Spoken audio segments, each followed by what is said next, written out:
കൂടുതലുണ്ടായി. ഇപ്പം രണ്ടാം കുറഞ്ഞിട്ട് ഇപ്പം രണ്ടാമതും കുറച്ചുകൂടെ കുറഞ്ഞു. ഇപ്പം കുറച്ച് കുറവാണ്. ഇപ്പം 140 ഇല്ല. നമ്മുടെ കണ്ണുകുറിച്ച് ആഘോഷവേളകളിൽ ആനന്ദകരമാക്കാൻ ഒരു വ്യക്തിയാണ്.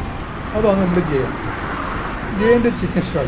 ബിരിയാണി എന്ന് വേണ്ട എന്ത് പരിപാടി, കല്യാണം, സൽക്കാരം, വിവാഹ പാർട്ടികൾ എല്ലാം നമ്മൾ ജയനില്ലാണ്ട് ശരിയാവില്ല. അപ്പോൾ നമ്മളിന്ന് പോകുന്നത് ജയൻ്റെ ചിക്കൻ സ്റ്റാളിലേക്കാണ്. ഇവിടെ നല്ല ഫ്രഷ് ചിക്കൻ ചിക്കൻ മറ്റേ കോഴിക്ക് വില കൂടുതലാണ്. 140 അപ്പോൾ ഇതിനു മുമ്പോ ഇതിനു മുമ്പേ കൂടുതലുണ്ടായി. ഇപ്പം രണ്ടാം കുറഞ്ഞിട്ട് ഇപ്പം രണ്ടാമതും കുറച്ചുകൂടെ കുറഞ്ഞു.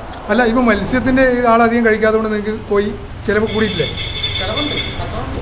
കൂടിയിട്ടുണ്ടാവില്ലേ? ഇപ്പോൾ കൂടുതൽ ചെയ്യാം. മത്സ്യം ആളധികം വാങ്ങുന്നില്ലല്ലോ. പക്ഷേ ഇടക്കാലത്തുണ്ടായി. ഇപ്പം കുറച്ച് കുറവാണ്. എന്നാലും കച്ചവടമുണ്ട്. മത്സ്യം കുറവല്ല. അതുകൊണ്ടല്ലേ ഇപ്പം 140 അല്ലേ? ഇന്ന് നല്ല ഇറച്ചി കോഴി അല്ലേ? അപ്പോൾ ലഗോണില്ലേ?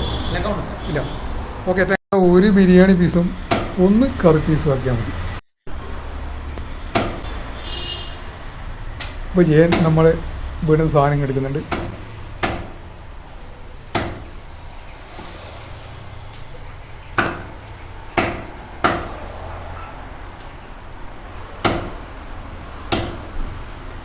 ഈ കോഴീനെ കൊല്ലുന്ന രംഗൊന്നും ഈ യൂട്യൂബിലും ഫേസ്ബുക്കിലും ഇടാൻ പാടില്ല എന്ന് ഒരു ഇതുണ്ട്, പോലീസ് വയലേഷൻ വരുന്നത്. അതുകൊണ്ടാണ് അതൊന്നും കാണിക്കാഞ്ഞത്.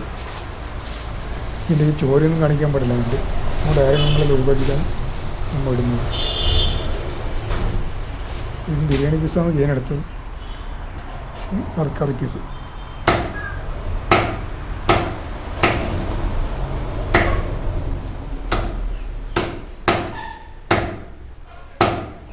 അടിപൊളി, വളരെ വേഗത്തിൽ.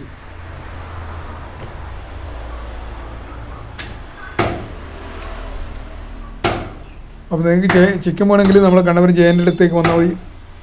നല്ല ജീവൻ തുടിക്കുന്ന ചിക്കൻ തന്നെ കിട്ടും, ഫ്രഷ് തന്നെ കിട്ടും. സുയാമായി കോഴിയും അങ്ങനത്തെ മറ്റേ കോഴിയൊന്നും ഇടില്ല. ഇവിടെ നല്ല ആരോഗ്യമുള്ള കോഴികളാണ് ഇവിടെ വിൽക്കുന്നത്. അതുകൊണ്ട് കൂടിയാണ് ഞാൻ ഈ പോസ്റ്റ് ചെയ്തത്.